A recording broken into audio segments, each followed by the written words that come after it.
Buen día, bienvenidos a la segunda parte de este tutorial relacionado con la Guerra Fría. Este video será un poco más corto para evidentemente hacer las conclusiones del tema. No obstante, es importante retomar lo que se venía hablando en el video anterior, y en ese sentido decíamos que la Guerra Fría constituye pues un enfrentamiento ideológico que va a enfrentar a dos superpotencias como lo fueron Estados Unidos y la Unión Soviética. Estados Unidos respondiendo a los intereses capitalistas y la Unión Soviética respondiendo a los intereses comunistas propiamente. Dos ideologías ciertamente antagónicas, ¿no?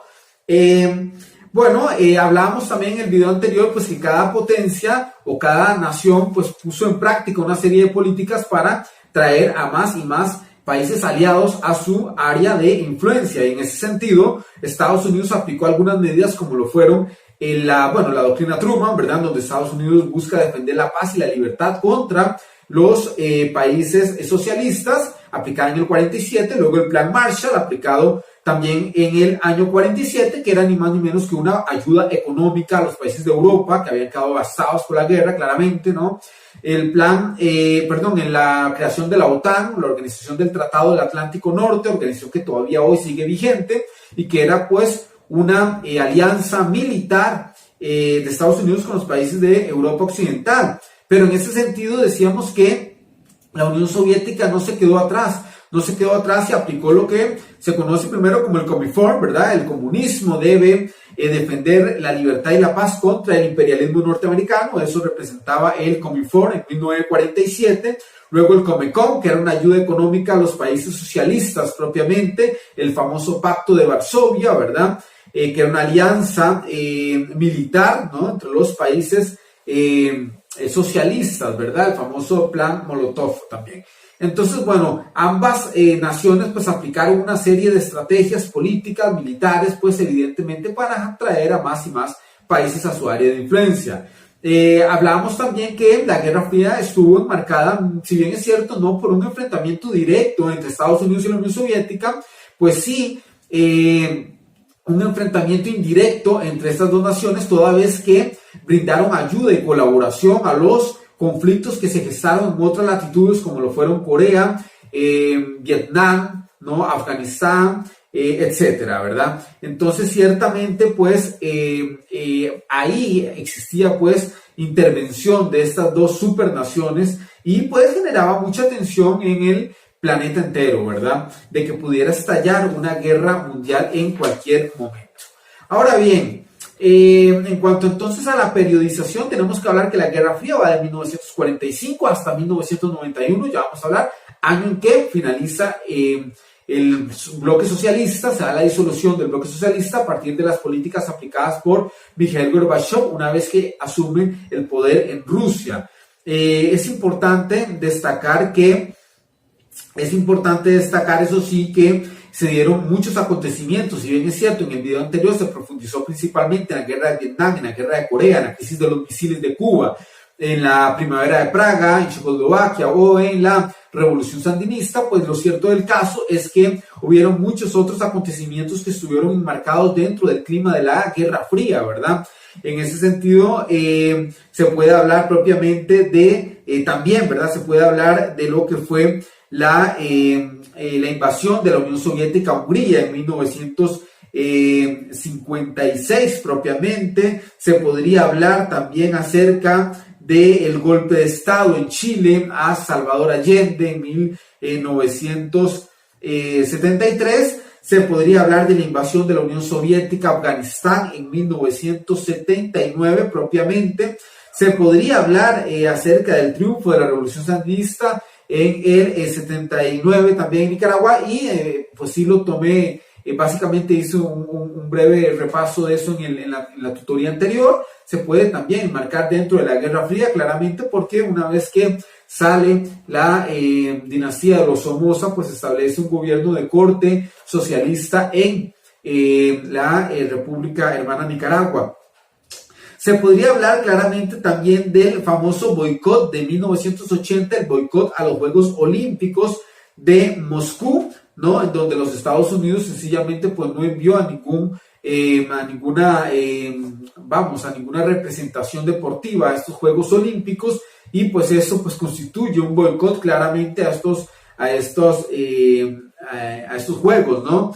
Esto fue en el 80, pues 4 años después, en 1984, pues la Unión Soviética casi que le devuelve el favor y hace lo mismo, ¿verdad? Boicotea los Juegos Olímpicos de Los Ángeles en el 84, y pues básicamente tampoco envía ninguna delegación a competir a estos Juegos Olímpicos. ¿Por qué era tan importante? Bueno, porque las delegaciones rusas y norteamericanas pues eran las que sencillamente se llevaban el mayor número de medallas, ¿no? De forma tal que la ausencia de una de estas dos naciones pues representaba claramente pues un boicot a estos Juegos Olímpicos, y eso se enmarca entonces dentro de ese momento histórico conocido como la Guerra Fría, ¿verdad? Tenemos que hablar finalmente de las políticas de Mikhail Gorbachev una vez que asume el poder en 1985, y que lo hablamos también en el video anterior acerca de la Rusia comunista, lo que se denominaba la perestroika y la glasnost, ¿no? La política de transparencia y reestructuración económica, que apelaba básicamente a una liberalización de los mercados en Rusia, y que a la postre pues viene a hacer el golpe de gracia al socialismo que se venía aplicando en esta nación, ¿verdad? Y que obviamente una vez que se aplica la glasnost y la perestroika en Rusia, pues sencillamente también se da un debilitamiento de todos los demás estados satélite, o aquellos países que también respondían a una estructura ideológica socialista, ¿verdad? Y con Gorbachev pues se detiene esa intervención militar que se aplicaba desde Rusia a otras naciones socialistas. Básicamente esto se detiene, y obviamente pues eso implica pues que los países satélites, los estados satélites socialistas, comiencen una serie de revueltas populares para evidentemente también hacer colapsar ese sistema socialista como tal, ¿no?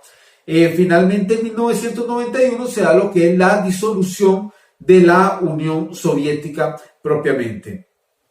Hay que decir que la Guerra Fría motivó una carrera armamentista muy fuerte entre Estados Unidos y la URSS, como forma de disuadir al rival a realizar cualquier acción armada, ¿no? Esto es importante, pero también en el marco de la Guerra Fría pues se dio de todo, ¿no? Se dio lo que fue espionaje, ¿no? De parte de Estados Unidos hacia la Unión Soviética, y también de parte de los rusos hacia los Estados Unidos. Era un espionaje realmente bidireccional, o en ambas direcciones, ¿no? Se dio también una carrera espacial muy fuerte, ¿no? De parte de Estados Unidos y de parte de la Unión Soviética, ¿no? Y prueba de ello pues fue el famoso alunizaje, ¿verdad? O las carreras al espacio propiamente, fue parte de eso, de esa guerra espacial que se da durante la Guerra Fría. Ambas superpotencias apoyaron a diferentes bandos en conflictos bélicos en diferentes regiones de Asia, en diferentes regiones de África, o incluso en América Latina. Entonces, bueno, ahí se da claramente una intervención importante de parte de tanto Estados Unidos como de la Unión Soviética, ¿verdad? Pero bueno, básicamente como conclusión tenemos que decir que la Guerra Fría pues fue un momento tenso, fue un momento realmente convulso de la historia contemporánea. Básicamente fueron poco más de 40 años de tensión que vivió el planeta entero, de división, de polarización, ¿no? De aquellos países que defendían una postura más a favor de los intereses estadounidenses, y aquellos otros países que de alguna forma mantenían una ideología de corte socialista, ¿no? Y que respondía a los intereses soviéticos propiamente, y que generaba mucha efervescencia a nivel político, a nivel social, ¿verdad? Claramente, ¿no? Que la Guerra Fría realmente simbolizó un colapso importante también a nivel económico en algunos momentos de la historia, que la Guerra Fría pues de alguna forma marcó también conflictos muy fuertes en otras partes del mundo, en otras latitudes. Tenemos que decir que realmente, bueno, el famoso muro de Berlín también se enmarca dentro de esta Guerra Fría, claramente, ¿verdad? Ese muro de la discordia entre Alemania Oriental y Alemania Occidental, ¿no? Divididos claramente por una forma de pensar, se enmarca también dentro de la Guerra Fría.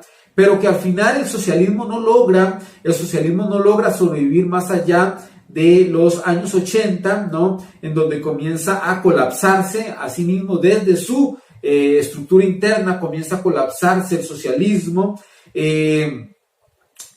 Básicamente un sistema socialista que se fue convirtiendo de forma gradual en regímenes autoritarios, en regímenes bastante controladores, y que a la postre pues no representaban ya los ideales propios del socialismo, ¿verdad?